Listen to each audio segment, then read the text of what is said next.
sisters, put your hands together for Apocalypse.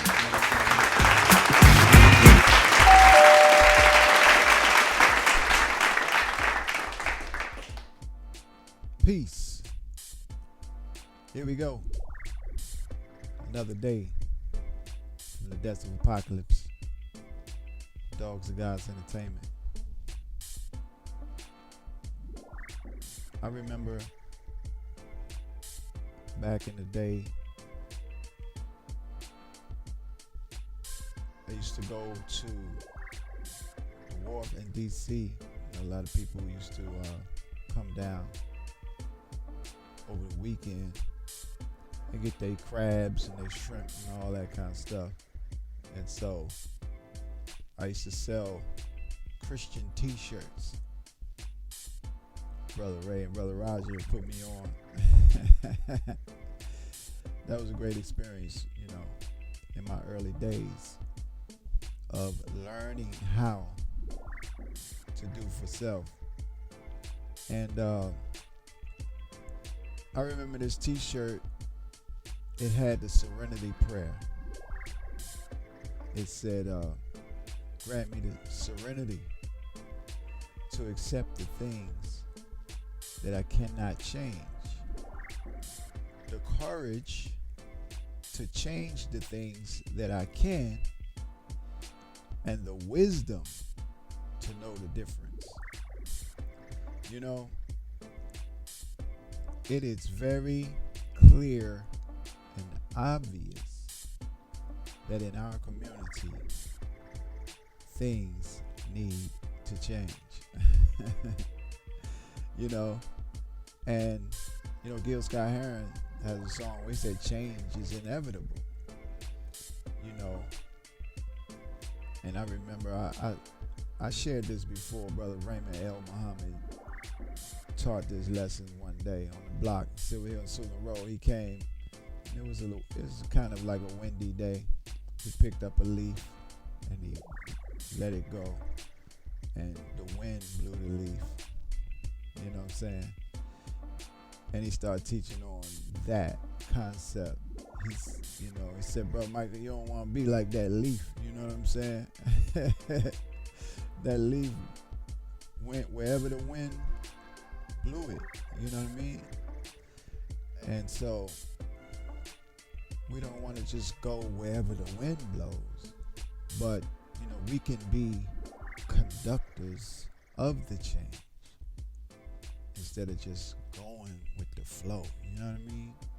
Because a lot of times going with the flow is being stuck in the status quo. I'm not trying to rhyme or nothing, right?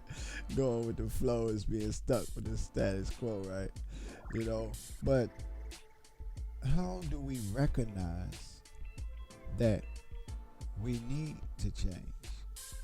And when we recognize that we need to change and we realize what it is that needs to change, then how do we begin the process to change? Those famous 6 words really that lay a foundation, man, of the teachings of the Most Honorable Elijah Muhammad. Accept your own and be yourself.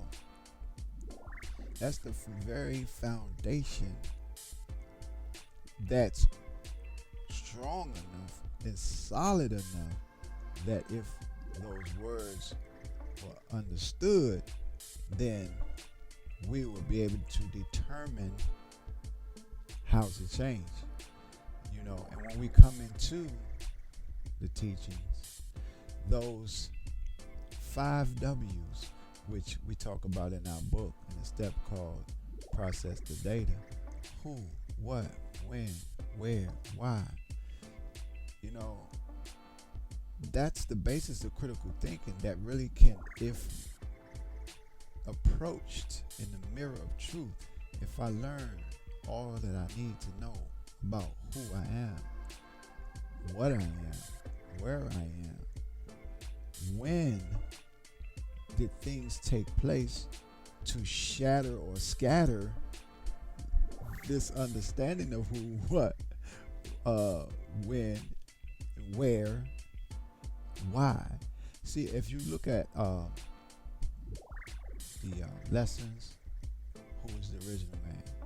You know, these type of questions are asked for us to explore.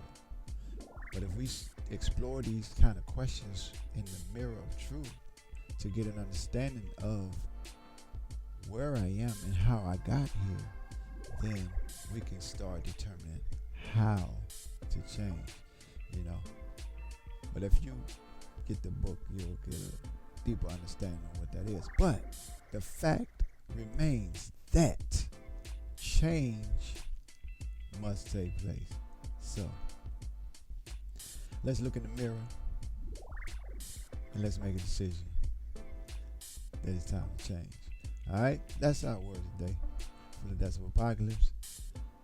Look, if you're in Chicago, we at 7350 South Stony Island Avenue at the Foodie Spot. Come on through and show some love. All right, peace.